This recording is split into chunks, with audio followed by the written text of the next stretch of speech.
ತರಂಗ. 6ನೇ ತರಂಗದಲ್ಲಿ ನಿನ್ನಿನ ದಿವಸ ವಿಷಯ ಏನು ನೋಡಿದೆವಪ್ಪ ಅಂತ ಕೇಳಿದ್ರೆ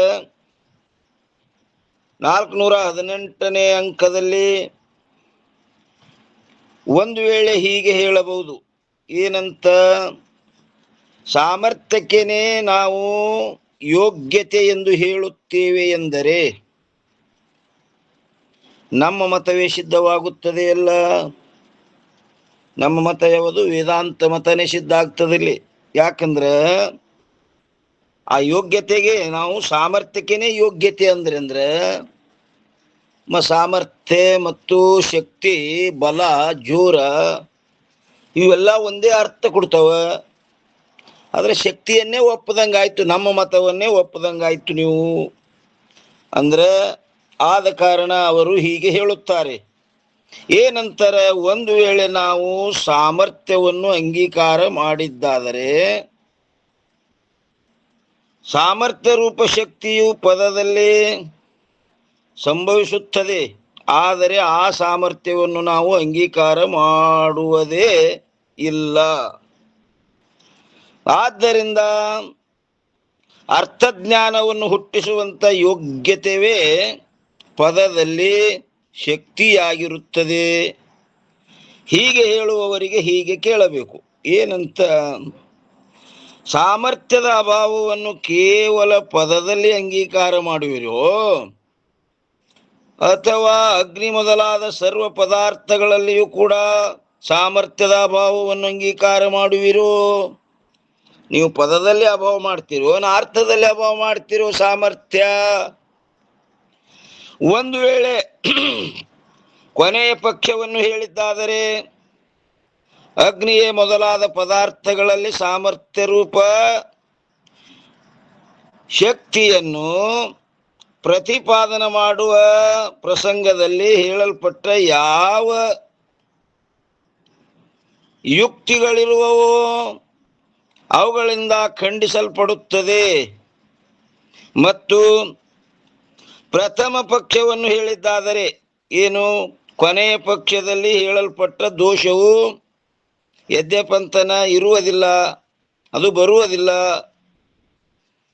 ಯಾಕಂದರೆ ಅಗ್ನಿ ಮೊದಲಾದ ಸರ್ವ ಪದಾರ್ಥಗಳಲ್ಲಿ ಒಂದು ವೇಳೆ ಸಾಮರ್ಥ್ಯ ರೂಪ ಶಕ್ತಿಯು ಇರುವುದಿಲ್ಲವೆಂದು ಅಂಗೀಕಾರ ಮಾಡಿದ್ದರೆ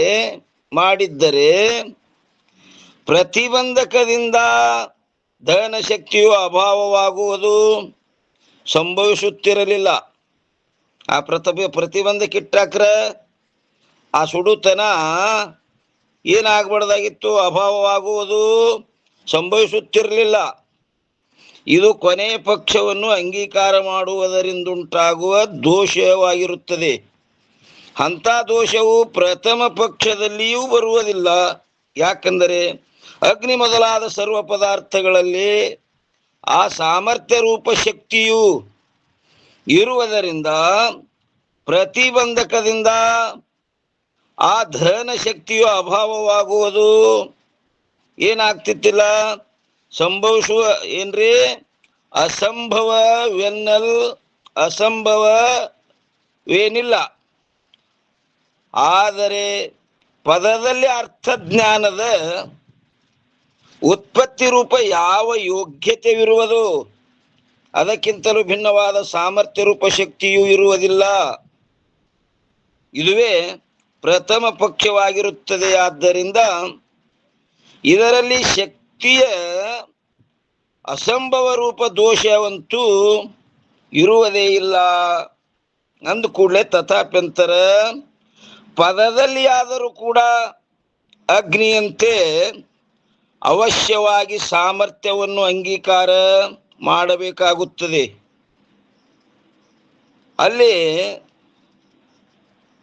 ಏನಂತಾರೆ? ಸಾರ್ಧಶಂಕರ ಛಂದದ 2 ಪದಗಳಿಂದ ನಾಹಿ ಜೋ ಅಸಮರ್ಥ್ಯ ಇತ್ಯಾದಿಯಾಗಿ ವಿರೋಧಿ ಪರ್ಯಂತರವಾಗಿ ನಾವು ಇದನ್ನು ಪ್ರತಿಪಾದನೆ ಮಾಡುತ್ತೇವೆ.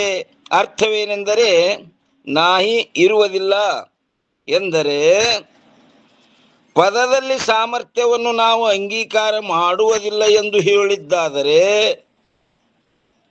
ಆ ಅಸಮರ್ಥ ಅಂದ್ರೆ ಯೋಗ್ಯ ಅಂದರೆ ಸಾಮರ್ಥ್ಯ ರಹಿತವಾದ ಪದವು, ಯಾವ ಪದದಲ್ಲಿ ಸಾಮರ್ಥ್ಯ ಇಲ್ಲೋ ಆ ಸಾಮರ್ಥ್ಯ ರಹಿತವಾದ ಪದವು ಅರ್ಥಜ್ಞಾನವನ್ನು ಉಂಟು ಮಾಡಿ ಕೊಡುತ್ತದೆ ಎಂಬುದು ನಿಮ್ಮ ಮತದ ಸಿದ್ಧಾಂತವಾಗುತ್ತದೆ. ಆದರೆ ಇದು ಅತ್ಯಂತ ಅಸಂಗತವಾಗಿರುತ್ತದೆ. ಯಾಕಂದರೆ ಪದವು ಅಸಮರ್ಥವಾಗಿದೆ. ಪದ ಹೆಂಗದಪ್ಪ ಅಂದ್ರೆ ಅಸಮರ್ಥವಾಗಿದೆ ಎಂದು ಹೇಳಿ ಪುನಃ ಅರ್ಥ ಯೋಗ್ಯ ಅಂದರೆ ಅರ್ಥದ ಜ್ಞಾನವನ್ನುಂಟು ಮಾಡಿ ಕೊಡುತ್ತದೆ ಎಂದು ಹೇಳುವುದು ಈ ವಾಕ್ಯವು ಏನಾಗ್ತದಪ್ಪ ಅಂತ ಕೇಳಿದ್ರೆ, ನಪುಂಸಕನಲ್ಲಿ ಅಮೋಘವಾದ ವೀರ್ಯ ಇರುತ್ತದೆ ಎಂದು ಹೇಳುವವನ ವಾಕ್ಯದಂತೆ. ಅವ ನಪುಂಸಕದನ ಮತ್ತು ಅವನಲ್ಲಿ ಅಮೋಘವಾದ ವೀರ್ಯ ಅದಂದಂಗೆ ಆಗ್ತದ ನಿಮ್ಮ ಮಾತ. ಯಾಕಂದ್ರೆ ಪದದಲ್ಲಿ ಅಸಮರ್ಥ ಅನ್ನೋದು ಮತ್ತು ಅರ್ಥದ ಜ್ಞಾನ ಮಾಡಿಕೊಡು ಸಾಮರ್ಥ್ಯದ ಅಂದ್ರೆ ಎಷ್ಟು ವಿರೋಧ ಆಗ್ತದೆ.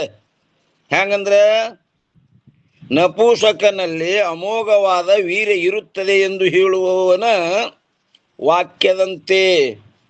ಹೇಳುವುದರಲ್ಲಿಯೇ ಸವಿರೋಧ ಅಂದರೆ ವಿರೋಧ ಸಹಿತವಾಗಿರುತ್ತದೆ. ಅದಕ್ಕೆ ಒಂದೇ ಕಡೆ ಹೇಳ್ತಾರ, ಸಾಮರ್ಥ್ಯ ಸಹಿತವಾದುದಕ್ಕೆ ಸಮರ್ಥವೆಂದು. ಏನಂತಾರ್ರಿ? ಸಾಮರ್ಥ್ಯ ಸಹಿತವಾದುದಕ್ಕೆ ಸಮರ್ಥವೆಂದು, ಹಾಗೂ ಸಾಮರ್ಥ್ಯ ರಹಿತವಾದುದಕ್ಕೆ ಅಸಮರ್ಥವೆಂದು ಹೇಳುತ್ತಾರೆ. ಅಸಮರ್ಥದಿಂದ ಯಾವ ಕಾರ್ಯವೂ ಆಗುವುದಿಲ್ಲ. ಅವನಲ್ಲಿ ಅಸಮರ್ಥದಿಂದ ಸಾಮರ್ಥ್ಯನೇ ಇಲ್ಲಂದ್ರೆ ಅಸಮರ್ಥದಿಂದ ಯಾವ ಕಾರ್ಯವೂ ಆಗುವುದಿಲ್ಲ. ಇದು ಲೋಕದಲ್ಲಿ ಪ್ರಸಿದ್ಧವಿರುತ್ತದೆ. ಯಾಕಂದ್ರೆ ಅದರಲ್ಲಿ ಸಾಮರ್ಥ್ಯ ಇತ್ತಪ್ಪ ಅಂದ್ರೆ ಆ ಕಾರ್ಯ ಆಗ್ತದೆ. ಸಾಮರ್ಥ್ಯ ಇಲ್ಲಂದ್ರೆ ಇದು ಯಾವ ಕಾರ್ಯವೂ ಆಗುವುದಿಲ್ಲ. ಇದು ಲೋಕದಲ್ಲಿ ಪ್ರಸಿದ್ಧವಿರುತ್ತದೆ. ಆದ್ದರಿಂದ ಅಸಮರ್ಥವಾದ ಪದದಿಂದಲೂ ಕೂಡ ಅರ್ಥದ ಜ್ಞಾನರೂಪ ಕಾರ್ಯವಾಗುವುದು ಸಂಭವಿಸುವುದಿಲ್ಲ. ಆದ್ದರಿಂದ ಪದದಲ್ಲಿ ಸಾಮರ್ಥ್ಯವನ್ನು ಒಪ್ಪುವುದು ಯೋಗ್ಯವಿರುತ್ತದೆ. ಯಾವುದೇ ಪದ ಉಚ್ಚಾರ ಮಾಡೋದಿಲ್ಲ ಅದರಲ್ಲಿ ಸಾಮರ್ಥ್ಯ ಅದಂತ ಒಪ್ಪುವುದು ಯೋಗ್ಯವಿರುತ್ತದೆ. ಯಾವಾಗ ಪದದಲ್ಲಿ ಸಾಮರ್ಥ್ಯವನ್ನು ಅಂಗೀಕಾರ ಮಾಡುವಿರೋ ಆವಾಗ ಪದದಲ್ಲಿ ಶಕ್ತಿಯನ್ನು ಕೂಡ ಸಾಮರ್ಥ್ಯ ರೂಪವೆಂತಲೇ ಒಪ್ಪುವುದು ಯೋಗ್ಯವಿರುತ್ತದೆ. ಈ ರೀತಿಯಿಂದ ಅರ್ಥಜ್ಞಾನದ ಉತ್ಪತ್ತಿ ರೂಪ ಯೋಗ್ಯತೆಯು ಏನಂತಾರೆ? ಈ ರೀತಿಯಿಂದ ಅರ್ಥಜ್ಞಾನದ ಉತ್ಪತ್ತಿ ರೂಪ ಯೋಗ್ಯತೆಯು ಪದದಲ್ಲಿ ಶಕ್ತಿಯಾಗಿರುವುದಿಲ್ಲ. ಮತ್ತೇನೆಂದರೆ ಸಾಮರ್ಥ್ಯ ರೂಪವೇ ಶಕ್ತಿಯಾಗಿರುತ್ತದೆ. ಒಂದು ವೇಳೆ ವೈಯಾಕರಣ ಮತದಲ್ಲಿ ಇನ್ನೂ ಅನೇಕ ದೋಷಗಳನ್ನು ನೋಡಬೇಕೆಂಬ ಇಚ್ಛೆ ಉಂಟಾಗಿದ್ದರೆ ದರ್ಪಣ ಎಂಬ ಗ್ರಂಥದ ಶಕ್ತಿ ನಿರೂಪಣ ಪ್ರಸಂಗದಲ್ಲಿ ನೋಡಿಕೊಳ್ಳಬಹುದು. ದರ್ಪಣವೆಂಬ ಗ್ರಂಥದಲ್ಲಿ ಹೇಳಲ್ಪಟ್ಟ ದೋಷಗಳು ಬಹಳ ಕಠಿಣವಾಗಿರುವುದರಿಂದ ಇಲ್ಲಿ ಬರೆದಿರುವುದಿಲ್ಲ. ಅವು ಬಹಳ ಕಠಿಣ ಅದಾವ, ಸಾಧಕರ ತಲೆಯಾಗ ಹೋಗಂಗಿಲ್ಲ ಅಂಥೇಳಿ ನಾವಿಲ್ಲಿ ಬಹಳಷ್ಟು ಬರೆದಿಲ್ಲ. ಆದರೆ ನಾವು ಮಾತ್ರ ನಿರ್ದೇಶ ಮಾಡಿದ್ದೇವೆ ಅಂದರವರು. ಇನ್ನು 419 ಅಂಕದಲ್ಲಿ ಏನಂತಾರೆ? ಅಥ ಭಟ್ಟ ರೀತಿಯ ಪ್ರಕಾರ ಶಕ್ತಿಯ ಲಕ್ಷಣ. ಟಿಪ್ಪಣಿ ಟಿಪ್ಪಣಿಯಲ್ಲಿ ಬಂತಂದ್ರೆ ಇದು ಈ ರೀತಿಯಿಂದ ಅರ್ಥಜ್ಞಾನದ ಉತ್ಪತ್ತಿ ರೂಪ ಯೋಗ್ಯತ್ವವು ಅನ್ನೋದ್ರ ಮ್ಯಾಗ ಎಷ್ಟಪ್ಪ? 449. ಹುರಿದ ದಗ್ಧ ಬೀಜದಂತೆ ಎಷ್ಟು? 400 ಎಷ್ಟದ್ರಿ ಇದು? ಬರೋಬ್ರಿ ಅದೇ ಟಿಪ್ಪಣಿ ತಗೊಂಡಿವನು. ಮತ್ತೊಂದದ್ರಿ $449 ಅಪ್ಪ ಅವ್ರೆ. 449 ಏನಂತಾರ್ರಿ ಅದ್ರ ಮ್ಯಾಗ? ಅಲ್ಲಿ ಅದ್ರ ಮ್ಯಾಗ ಬಂದದ, ಈ ರೀತಿಯಿಂದ ಅರ್ಥಜ್ಞಾನದ ಉತ್ಪತ್ತಿ ರೂಪ ಯೋಗ್ಯತ್ವವು ಪದದಲ್ಲಿ ಶಕ್ತಿಯಾಗಿರುವುದಿಲ್ಲ ಮತ್ತೇನೆಂದರೆ ಅನ್ನೋದ್ರ ಮ್ಯಾಗ ಬಂದದ. ಹುರಿದ ದಗ್ಧ ಬೀಜದಂತೆ ಅಂದ್ರ ಸಾಮರ್ಥ್ಯಹೀನವಾದ ಪದದಲ್ಲಿ ಅರ್ಥಜ್ಞಾನದ ಉತ್ಪತ್ತಿಯು ಕೂಡ ಅಭಾವವಾಗುವುದರಿಂದ ಏನ್ರಿ, ಸಾಮರ್ಥ್ಯಹೀನವಾದ ಪದದಲ್ಲಿ ಅಲ್ಲಿ ಸಾಮರ್ಥ್ಯ ಇಲ್ಲ ಅಂದ್ರ ಅರ್ಥಜ್ಞಾನದ ಉತ್ಪತ್ತಿಯು ಕೂಡ ಹೆಂಗಾಗ್ತದಲ್ಲಿ? ಅಭಾವವಾಗುವುದರಿಂದ ಆ ಯೋಗ್ಯತ್ವವು ಪದದಲ್ಲಿ ಶಕ್ತಿಯಾಗುವುದಿಲ್ಲ. ಮತ್ತೇನೆಂದರೆ ಆ ಯೋಗ್ಯತ್ವವು ಯಾವ ಸಾಮರ್ಥ್ಯದಿಂದ ಉಂಟಾಗುವುದು? ಆ ಸಾಮರ್ಥ್ಯವೇ ಲೋಕದಲ್ಲಿ ಪ್ರಸಿದ್ಧವಾದ ಶಕ್ತಿಯಾಗಿರುತ್ತದೆ. ಸಾಮರ್ಥ್ಯ ಅಂದ್ರೆ ಶಕ್ತಿ. ಇನ್ನ ಏನ್ ಹೇಳ್ತಾರ್ರಿ 419ರಲ್ಲಿ? ಅಥ ಭಟ್ಟ ರೀತಿಯ ಪ್ರಕಾರ ಶಕ್ತಿಯ ಲಕ್ಷಣ. ಈಗ ಯಾರ್ಯಾರು ನೈಯಾಯಿಕರು ಹೇಳಿದ್ರು ಮತ್ತು ವೈಯಾಕರಣದವ್ರದ್ದು ಹೇಳಿದ್ರು. ಈಗ ಯಾರ್ದು ಹೇಳ್ತಾರಪ್ಪ ಅಂತ ಕೇಳಿದ್ರೆ ಅಥ ಭಟ್ಟ ರೀತಿಯ ಪ್ರಕಾರ ಶಕ್ತಿ ಲಕ್ಷಣ. ಭಟ್ರು ಅಂದ್ರೆ ಅವರು ಕುಮಾರಲ ಭಟ್ರೇನ್ರಿ? ಕುಮಾರಲ ಭಟ್ರಿ. ಪೂರ್ವಮೀಮಾಂಸಿ ಏಕದೇಶನು ಅಂತಾರ್ರಿ ಅವನಿಗೆ. ಯಾಕಂದ್ರವ ಗುರುಗಳನ್ನು ಖಂಡನ ಮಾಡಿದ್ದ, ತಮ್ಮ ಗುರುಗಳನ್ನೇ ಖಂಡನ ಮಾಡಿ, ಇನ್ನು ಶಂಕರಾಚಾರ್ಯರ ಅವನನ್ನು ಖಂಡನ ಮಾಡೋರಿದ್ರು, ಸುಟ್ಕೊಂಡು ಸತ್ತವ. ಕುಮಾರಲ ಭಟ್ರು ಅವ್ರು ಪೂರ್ವಮೀಮಾಂಸ ಶಾಸ್ತ್ರ ಜೀವನ ಪರ್ಯಂತರವ ಪೂರ್ವಮೀಮಾಂಸಾ ಶಾಸ್ತ್ರಕ್ಕ ವಾರ್ತಿಕ್ ಬರ್ದಿದ್ರಿ ಅವ ಕುಮಾರಲ ಭಟ್ಟ. ಪೂರ್ವಮೀಮಾಂಸಾ ಶಾಸ್ತ್ರಕ್ಕ ವಾರ್ತಿಕ.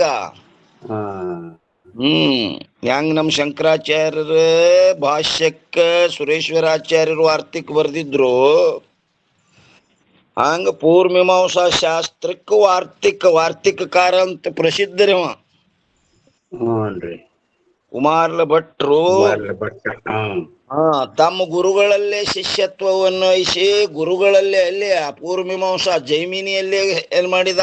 ಶಿಷ್ಯತ್ವ ವಹಿಸಿ ಅವರಲ್ಲೇ ಅಭ್ಯಾಸ ಮಾಡಿ ಮುಂದ ಅವರನ್ನೇ ತಿರುವ್ಯಾಡಿ ಖಂಡಿಸಿದ. ಗುರುವಿಗೆ ಮಿಕ್ಕಿದ ಶಿಷ್ಯ ಅನ್ನಂಗಾತ. ಗುರುವಿಗೆ ಖಂಡನ ಮಾಡಿದ್ರಿ, ಅವರಲ್ಲೇ ಅಭ್ಯಾಸ ಮಾಡದ. ಮೊದಲ ಅವ್ರ ಆಶ್ರಯಕ್ಕೆ ಹೋಗಿ ಅವರಲ್ಲಿ ಅಭ್ಯಾಸ ಮಾಡಿ ಅವ್ರ ಶಾಸ್ತ್ರಕ್ಕೆ ವಾರ್ತಿಕ ಬರೆದು ಮತ್ತೇನ್ ಮಾಡ್ದ? ವಿರುದ್ಧ ಮತ್ತೊಂದು ತನ್ನ ಇಲ್ಲಿ ತಂದಲ್ಲ, ಇನ್ನು ಅನ್ಯ ಮತ ಹಚ್ಚಿ ಆ ಗುರುಗಳನ್ನು ಖಂಡನ ಮಾಡ್ದ. ಗುರುಗಳಿಗೆ ಭಯಂಕರ ಅದ್ರ ಬಗ್ಗೆ ನೋವಾಯ್ತ್ರಿ. ನೋವಾದ ಕೂಡಲೇ ಮುಂದೆ ಇವನು ಕೆಲವು ಸಮಯ ಬಿಟ್ಟು ವಿಚಾರ ಮಾಡ್ದ, ನಾವು ಖಂಡನ ಮಾಡಬಾರ್ದಾಗಿತ್ತು. ಅವರಲ್ಲೇ ಶಿಷ್ಯತ್ವವನ್ನು ವಹಿಸಿ ಅವರಲ್ಲೇ ಅಭ್ಯಾಸ ಮಾಡಿ ಅವ್ರ ಶಾಸ್ತ್ರಕ್ಕೆ ವಾರ್ತಿಕ್ ಬರೆದು ಮತ್ತ ಅವರನ್ನೇ ಖಂಡನ ಮಾಡದಲ್ಲ, ಇದು ಮಹಾಪಾಪದ ಕೆಲಸ ಅಂತ ವಿಚಾರ ಬಂತು. ಅಪ್ಪವ್ರೆ, ಈ ವಿಚಾರ ನಾನು ಶಾಣೆ ಅಂತನದು, ನಾನು ಜ್ಞಾನ ಸಂಪನ್ನ ಅಂತನದು, ಅಥವಾ ನನಗಿಂತ ದೊಡ್ಡವರು ಯಾರಿಲ್ಲ ಅನ್ನುವಂತಹದ್ದು, ಇವೆಲ್ಲೋ ಅಂತಹ ಮಹಾತ್ಮರಿಗೂ ಕೂಡ ಇವು ಈಡಾಗ್ಯಾವೇನಂತ. ಎಂತಿಂತವ್ರಿ? ಅದು ಬಿಟ್ಟಿಲ್ಲದು, ಅನಾದಿ ಅದು. ಅಯ್ಯಪ್ಪ, ಯಾರನ್ನು ಬಿಟ್ಟಿಲ್ಲದು. ನಮ್ಮ ಗತಿ ಏನು ಗುರುನಾಥ? ಶಿವಾಯ ನಮ. ಅದು ಯಾರಿಗೆ ಬಿಟ್ಟಿಲ್ರಿಪ್ಪ. ಎರಡು ಶಾಸ್ತ್ರಿಗಳು ಕೂಡಿದ್ರ ಅವು ಜಗಳಾಡ್ತವ, ಎರಡು ಆಯ್ಗಾರ ಕೂಡಿದ್ರ ಅವು ಜಗಳಾಡ್ತವ. ಹ್ಞೂನ್ರಿ. ಇದು ಭಯಂಕರ. ಇದು ಇದು ಹಿಂದಿಂದಲ್ಲ ನಿನ್ನಿಂದಲ್ಲ, ಎಂತಿಂತವ್ರಿಗೆ ಸಹಿತ ಸುತ್ತೇದದು. ಶಿವಾಯ ನಮ. ಮುಂದುವರ್ಲಿಪ್ಪ. ಅವಾಗ ಏನಾಯ್ತ್ರಿ, ಅವ ಇದ್ರ ಪ್ರಾಯಶ್ಚಿತ್ತ ಹ್ಯಾಂಗ್ ಮಾಡ್ಕೋಬೇಕು, ಇದು ಮಹಾಪಾಪ, ಗುರುಗಳನ್ನ ಖಂಡಿಸುದ್ದು ಮಹಾಪಾಪ ಇದು. ಇದಕ್ಕೆ ಪ್ರಾಯಶ್ಚಿತ್ತ ಏನ್ ಮಾಡ್ಕೋಬೇಕು ಅಂತ ಎಲ್ಲಾ ಶಾಸ್ತ್ರಗಳನ್ನ ತಿರುಗಾಡಿ ನೋಡ್ದ. ಯಾಕಂದ್ರೆ ಈ ಪಾಪದಿಂದ ವಿಮೋಚನೆ ಆಗ್ಬೇಕಾದ್ರೆ ಒಂದು ಪ್ರಾಯಶ್ಚಿತ್ತ ನೋಡ್ಬೇಕಲ್ಲ ಅಂತ ಹೇಳಿ ಏನ್ ಮಾಡ್ದಪ್ಪ, ಎಲ್ಲಾ ಶಾಸ್ತ್ರ ತಿರುಗಾಡಿ ನೋಡ್ರದ ಒಂದ್ ಕಡೆ ಸಿಕ್ತದು. ಅದ್ರ ಪ್ರಾಯಶ್ಚಿತ್ತ ಆಗ್ಬೇಕಾದ್ರೆ ಏನ್ ಮಾಡ್ಬೇಕು, ಸುಟ್ಟುಕೊಂಡು ಸಾಯ್ಬೇಕಂತ ಬರೆದಿತ್ತು. ಅವಾಗ ಯಪ್ಪ ಇದು ಮತ್ತೆ ನಾವು ಪಾಪಕ್ಕೆ ಗುರಿ ಆಗ್ತದ, ಸುಟ್ಟುಕೊಂಡೆ ಸಾಯ್ಬೇಕಂತ ನಿರ್ಧಾರ ತಗೊಂಡು ಎಲ್ಲಪ್ಪ ಅಂತ ಕೇಳಿದ್ರೆ ತ್ರಿವೇಣಿ ಸಂಗಮ ಎಲ್ರಿ, ಅಲ್ಲಿ ಇಲಾಹಾಬಾದ್ 3 ನದಿ ಕೂಡ್ಯಾವ ನೋಡ್ರಿ ಅಲ್ಲಿ. ಅಲಹಾಬಾದ್ ಆಗಲಿ, ಕಾಶಿ ಅಲಹಾಬಾದ್ ಅದು ಅಲಹಾಬಾದ್ ರೀ. 3 ನದಿ ಗಂಗಾ ಯಮುನಾ ಸಂಗಮ ನೋಡ್ರಿ ಅಲ್ಲಿ. ಆ ದಂಡಿ ಮ್ಯಾಗ, ಅಲ್ಲಿ ಹೊಳಿ ದಂಡಿ ಮ್ಯಾಗ ಏನ್ ಮಾಡಿದ, ಕಟ್ಟಿಗೆ ಹೊಟ್ಟಿರ್ತದ ನೋಡ್ರಿ, ಅಡ್ಡದ ಕಟ್ಟಿಗೆ ಹೊಟ್ಟು, ಸಣ್ಣ ಹೊಟ್ಟ. ಅದು ಮೊದಲ ಗಾದಿ ಹಂಗ ಬಡ್ಡ್ಯಾಗನು ಹಾಸೋದು, ಮ್ಯಾಲನು ಹಾಕೊಳ್ಳೋದು ದಿಪ್ಪ. ಕಾಲ್ ಕಡೆ ಹಚ್ಚುದ್ರಿ, ಅದು ಹಾಂಗ್ ಬರ್ದಿತ್ತಲ್ಲಿ, ಹಾಂಗ್ ಸುಟ್ಕೊಂಡು ಸಾಯ್ಬೇಕಂತ.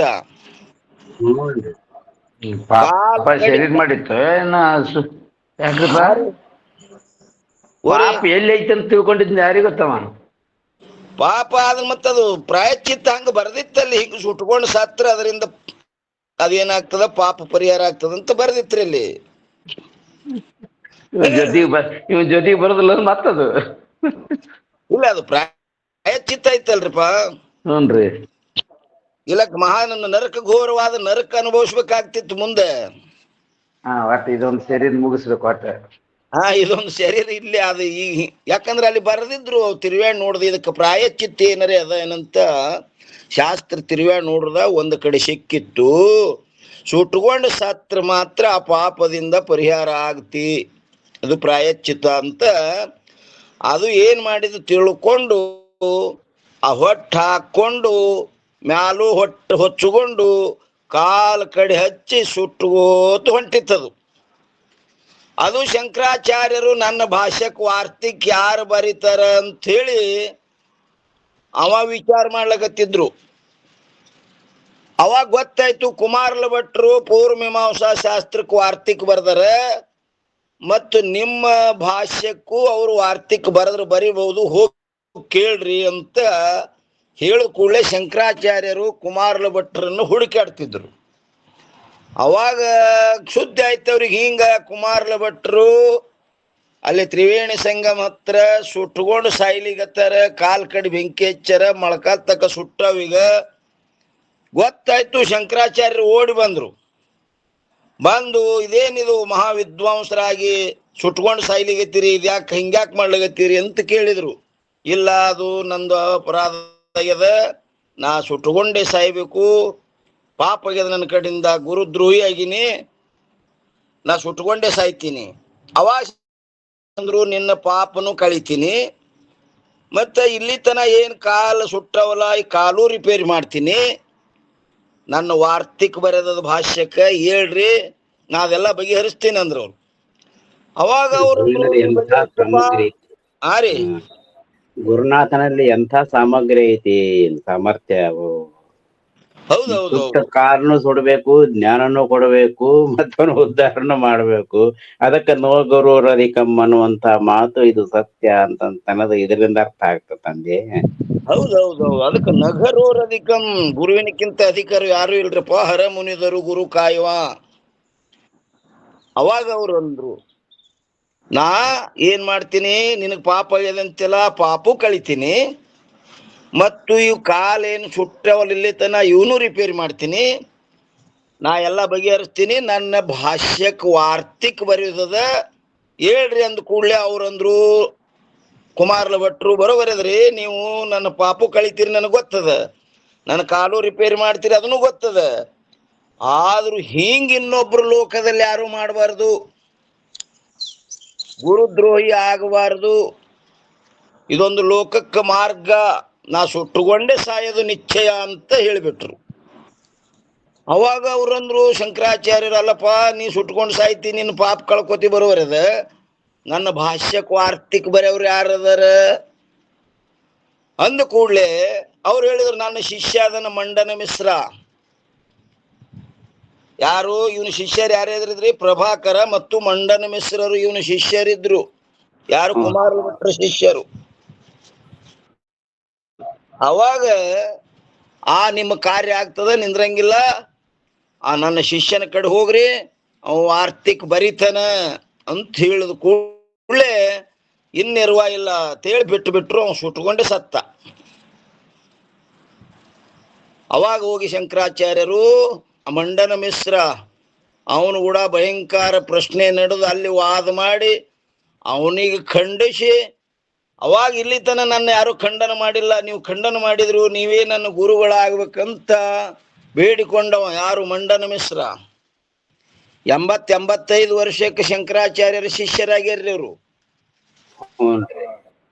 ಅವಾಗ ಶಿಷ್ಯರಾಗಿ ಏನ್ ಮಾಡಿದ್ರಪ್ಪ ಅಂತ ಕೇಳಿದ್ರೆ, ಆ ಭಾಷ್ಯಕ್ಕೆ ವಾರ್ತಿಕ್ ಬರೆದ್ರವರು.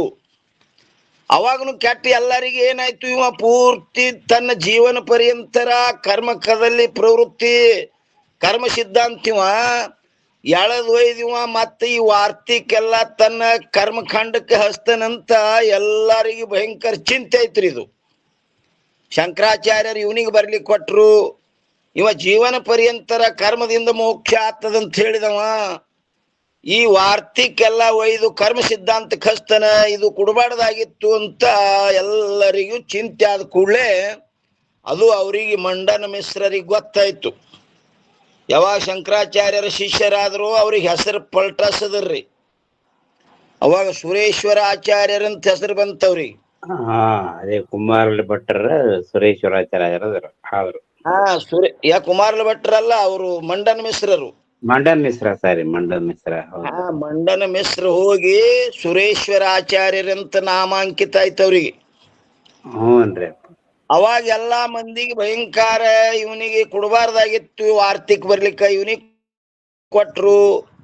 ಇವ ಇನ್ನ ಎಳದೊಯ್ದು ತನ್ನ ಮತ್ತೆ ಕಸ್ತನಂತ ಎಲ್ಲರಿಗೆ ಚಿಂತೆ ಆದ ಕೂಡಲೇ ಅದು ಗೊತ್ತಾಯ್ತು ಸುರೇಶ್ವರ ಆಚಾರ್ಯರಿಗೆ. ಇವರಲ್ಲಿ ಇಂಥ ಸಂಶಯ ಬಂದದಂದ್ರೆ ಅವ್ರ ಸಂಶಯ ಕಳಿಗೋಸ್ಕರವಾಗಿ ಮೊದಲೊಂದು ಗ್ರಂಥ ಬರೀಬೇಕಂತ ಹೇಳಿ ಒಂದು ಗ್ರಂಥ ಬರೆದ್ರು. ಯಾವ್ದಪ್ಪ ಅಂತ ಕೇಳಿದ್ರದು, ಒಂದು ಗ್ರಂಥ ಬರ್ದಾರ್ರಿ ಅವರು. ಅಪ್ಪರ ನಮಸ್ಕಾರ ಪರಪ್ಪ. ಅದು ಹೇಳ್ರಿ. ಪ್ರಕಾಶ ಪ್ರವೇಶ ಮಾಡೋದಕ್ಕಿಂತ ಪೂರ್ವದಲ್ಲಿ ಬರ್ದ್ರಲ್ರಿ? ನೈಷ್ಕರ್ಮ್ಯ ಸಿದ್ಧಿ. ನೋಡ್ರಿ, ಯಾರು? ಸುರೇಶ್ವರ ಆಚಾರ್ಯರು. ಗ್ರಂಥ ಯಾವ್ದು ಬರ್ರಿ? ನೋಟ್ ಮಾಡ್ರಿ. ನೈಷ್ಕರ್ಮ್ಯ ಸಿದ್ಧಿ ಡಬಲ್ ಮಾಡ್ರಿ.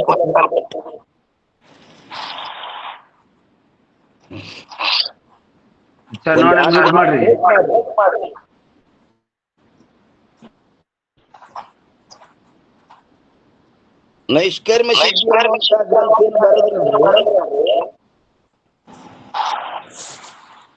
ಆ ಗ್ರಂಥ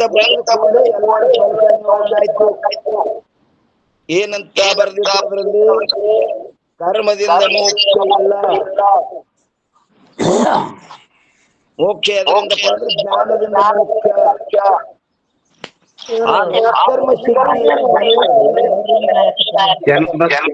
ಚನ್ನಬಸಪ್ಪ ಗುರು ಶರಣ್ರೆ, ಬಂದ್ ಮಾಡಿ ಮ್ಯೂಟ್ ಮಾಡ್ರಿ ಚನ್ನಬಸಪ್ಪ ಗೌಡ್ರೆ. ನೂಟ್ ಆಯ್ತಂದ್ರೆ ಸರಿ ಆಗ್ತದ್ರಿ. ಡಬಲ್ ಬತ್ ನೋಡ್ರಿ ತಕ್ಕ. ಅದೇನು ಬರ್ದ್ರಿಪ್ಪ, ಅವರು ಸುರೇಶ್ವರ ಆಚಾರ್ಯರು ಇವರೆಲ್ಲರ ಸಂಶಯ ಕಳಿಗೋಸ್ಕರವಾಗಿ ನೈಷ್ಕರ್ಮ್ಯ ಸಿದ್ಧಿ ಎಂಬ ಗ್ರಂಥವಾಗ ಬರೆದ್ರು. ಅದರಲ್ಲಿ ಏನು ಬರೆದ್ರಪ್ಪ ಅಂತ ಕೇಳಿದ್ರೆ, ಜ್ಞಾನದಿಂದಲೇ ಮೋಕ್ಷ, ಕರ್ಮದಿಂದ ಮೋಕ್ಷ ಇಲ್ಲ ಅಂತ. ಆ ನೈಷ್ಕರ್ಮ್ಯ ಸಿದ್ಧಿ ಗ್ರಂಥ ಯಾವಾಗ ಬರೆದ್ರು ಎಲ್ಲರ ಸಂಶಯ ನಿವಾರಣೆ ಆಯ್ತು. ಇಲ್ಲ, ಇವರು ತಮ್ಮ ಮತಕ್ಕೆ ಒಯ್ದು ಹಚ್ಚಂಗಿಲ್ಲ, ಇನ್ನು ನಮ್ಮ ಮತಕ್ಕೆ ತಂದ್ರು ಯೋಗ್ಯದರಂತ ಅವ್ರಿಗೆ ಪರವಾನಿಗೆ ಕೊಟ್ಟಕ್ರೆ ಅವಾಗ ಶಂಕರಾಚಾರ್ಯರ ಭಾಷ್ಯಕ್ಕೆ ವಾರ್ತಿಕ್ ಬರ್ದಾರ್ರಿ ಅವ್ರು. ಅದಕ್ಕೆ ಅವ್ರು ಅಪ್ಪೋರೆ ಹಾ ಹೇಳ್ರಿ. ಹ್ಮ್ ಉಮಾಭಾರತಿ ಮಂಡಲ್ ಮಿಶ್ರ ಜೋಡಿಗೆ ವಾದ ಮಾಡಿರ್ತಕ್ಕಂಥ ಶಂಕರಾಚಾರ್ಯರು ವಾದದಲ್ಲಿ ಸೋಲಿಸಿದ ನಂತರ ತನ್ನ ಗಂಡನನ್ನ ಉಳಿಸಿಕೊಳ್ಳೋದಕ್ಕೋಸ್ಕರವಾಗಿ ಉಮಾಭಾರತಿ ಪ್ರಶ್ನೆ ಮಾಡ್ತಾಳ್ರಿ. ಅದರದ ಸಂಭಾಷಣೆ ಏನಾರ ನಿಮಗ ಗೊತ್ತೈತೆಪ್ಪ ಅವ್ರ? ಇಲ್ಲ, ಅವರಿಗೆ ಸರಿಯಾಗಿ ಉತ್ತರ ಕೊಟ್ಟಾರ, ಏನ್ ಕೊಟ್ಟಾರ ಅನ್ನೋದು ಗೊತ್ತಿಲ್ಲ. ನಮ್ ಗುರುಗಳು ಅಷ್ಟೇ ಹೇಳ್ಯಾರ.